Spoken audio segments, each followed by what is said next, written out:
கார்த்திகை 1 முதல் கார்த்திகை 29 வரை. இந்த மாதத்தில் முக்கியமான விசேஷம்னு பார்த்தா கார்த்திகை 1ஆம் தேதி சபரிமலைக்கு மாலை போடுறது ரொம்ப விசேஷம். வருஷம் முழுக்க ஐயப்பனுக்கு மண்டல பூஜை, அதாவது தமிழ் மாத பிறப்பு சமயத்தில் சபரிமலை தரிசனம் உண்டு. நிறைய பேர் போடுவாங்க.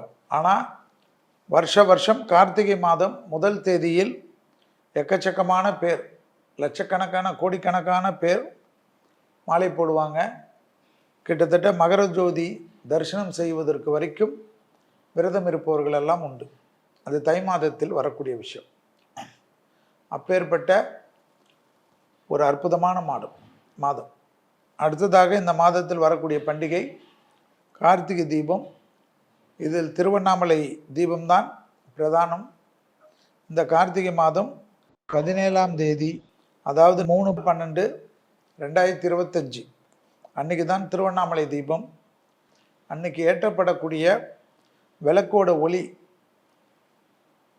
கொசு மேல் பட்டாலே அதற்கே பாப விமோசனம் இருக்கும் என்றது ஐதீகம், மோட்சம் கிடைக்கும் என்ற ஐதீகம்.